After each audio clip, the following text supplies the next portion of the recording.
Be one of the most easy to coach players in the history of the game. Welcome, Chris. Yeah, thanks, Hamish. Hodgie. Yeah, both the Selwood boys are for sure. We're really disappointed to have Scott out today because he was just starting to build some momentum for us. We've had a little bit of inconsistency in terms of personnel this year, and there's no doubt he strengthens up our midfield, especially when the opposition have so many dangerous offensive weapons. So he's going to be a hard player for us to replace today. So it's back with an asterisk and a watch.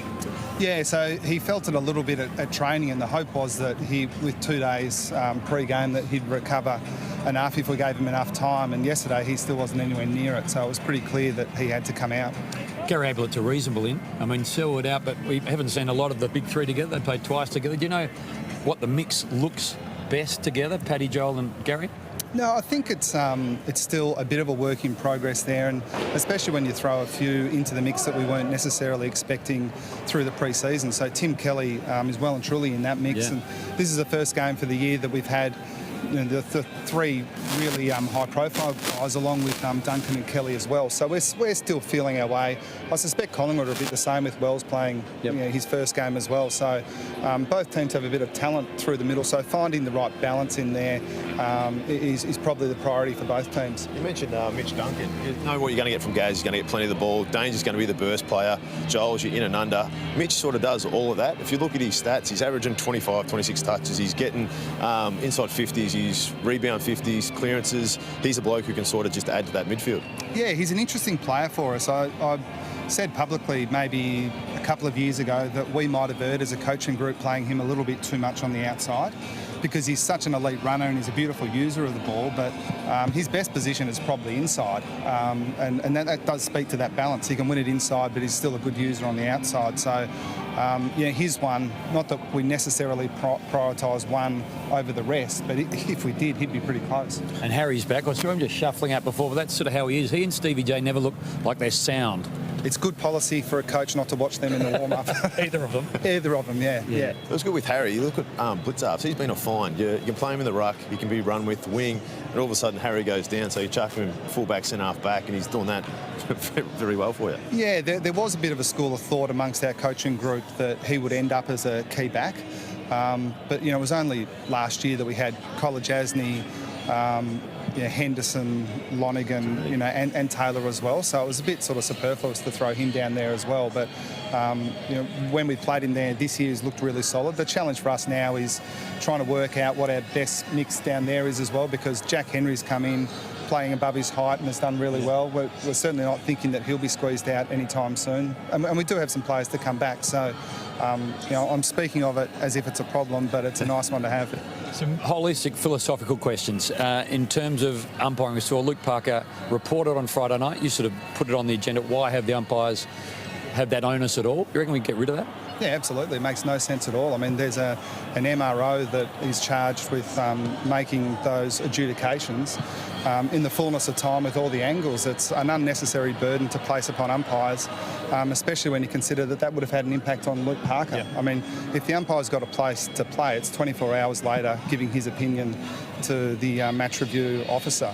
So, I mean, I just think it's a no-brainer. It's just silly. I guess the thought is, if Impey got carried off, didn't play the rest of the game, should Parker have that carrying over him or in his head, considering he puts a player out? I guess that's what a lot of people are saying. Yeah, well, but it's really hard for the umpire to tell in the moment anyway. It's a pressure that they don't need. If we want to have the umpires more involved, get them involved with the MRO, get them having a look at the vision and comparing that with what they saw live. To make that decision in real time is just, to me, it's a relic of the past. It was necessary in the past. The umpires were the only ones that laid the report.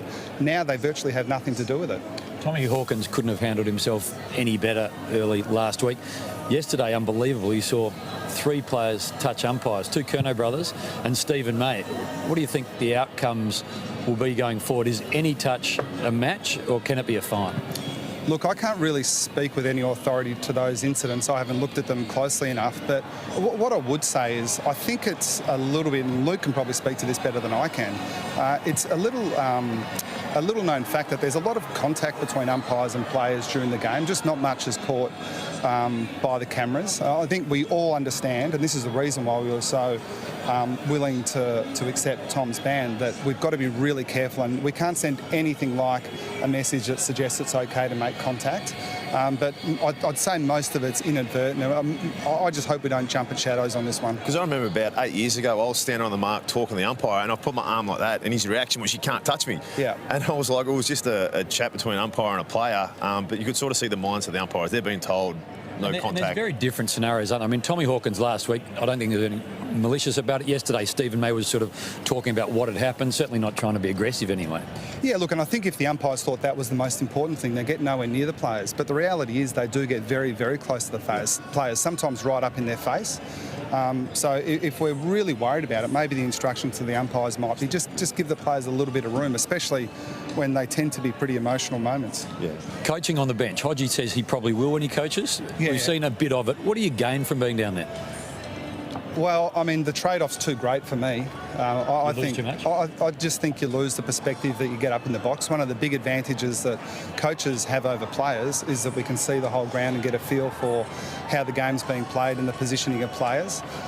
So any benefit you get in the immediate feedback, I think, is mitigated too much. And sometimes it can be. I remember there's been a few times with Clarko down on the bench. Like, you look at that explaining there, really good, really calm. I remember when he first started to do it, he was like he was in the box. He was emotional, he was passionate, he was up and about, and it sort of flustered the boys. But if they can come down and be calm and not necessarily spend the whole game there, but be up and back on his feeling, at least he gets a good point across to some of the players. Yeah, and I think that's the point. It's just situational, and it depends on your coaching style a little bit. It depends on the interaction you have with the coaches in the box. I mean, you are hooked up to the guys that have the good view, but I'd just prefer to see that firsthand. I've been down to the bench. It's not something that I'm saying I'll never do, but as a full-time thing, we're not at that point yet. What do you do at this time of the game? Because as a player, your mind's on the game. You know what you got to do as a player. You're warming up. You're putting the boots on. You're getting a massage. How are you at this time? And compared to when you were a player, are you calmer now?